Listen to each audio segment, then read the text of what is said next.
नांदगाव पोलिसांची भरीव कामगिरी, बैल चोरीचा लावला छडा। नाशिक जिल्ह्यातील नांदगाव तालुक्यातील संवेदनशील गाव म्हणून ओळखले जाते ते म्हणजे न्यायडोंगरी। या न्यायडोंगरी येथील शेतकरी अरुण रामकृष्ण आहेर, जगन अंबर सिंग चौहान यांच्या शेतातून मागील 15 दिवसांपूर्वी 5 बैल चोरी गेले होते।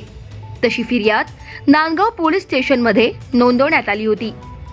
त्या अनुषंगाने गुन्हेगारीचा कर्दनकाळ नाशिक ग्रामीण पोलीस अधीक्षक शहाजी उमाप यांच्या आदेशानुसार जनावरे चोरांचा बिमोड करण्याकरिता प्रत्येक पोलीस स्टेशनमध्ये पथक तयार करून शोध मोहीम राबवून गुप्त माहितीद्वारा पोलीस नाईक विशाल गोसावी यांनी माहिती मिळवून नांदगाव पोलीस निरीक्षक प्रीतम चौधरी यांच्या मार्गदर्शनाखाली सहाय्यक पोलीस निरीक्षक नितीन खंडागळे, सहाय्यक उपपोलीस निरीक्षक प्रवीण मोरे, पोलीस नाईक विशाल गोसावी, पोलीस शिपाई महेंद्र खामकर, विष्णू तवार, अनिल जाधव, रवींद्र पवार यांच्या पथकाने कामगिरी बजावत बैल चोरी करणाऱ्यांचा छडा लावला आहे।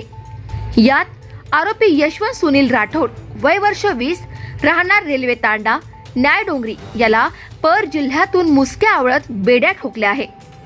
यामागील इतर आरोपींच्या लवकरच मुसक्या आवळणार असून चोरी गेलेल्या जनावरांना शोधून पुन्हा मूळ मालकास परत देण्यात आले आहे।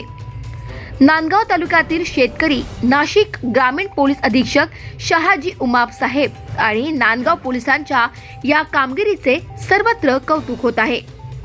लोकनायक न्यूज करिता प्रतिनिधी अनिल धामणे, नांदगाव, जिल्हा नाशिक। माझे नाव अरुण रामकृष्ण आहेर, राहणार न्यायडोंगरी, तालुका नांदगाव, जिल्हा नाशिक।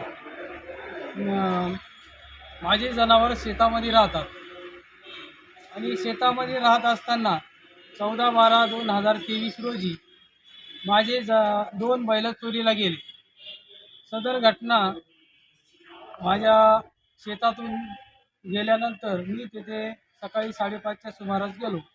5:30च्या सुमारास दूध काढण्यासाठी गेले असता दोघी बैल जागेवर न दिसल्यामुळे मी सैरावैरा झालो व आजूबाजूच्या लोकांना फोन करू लागलो।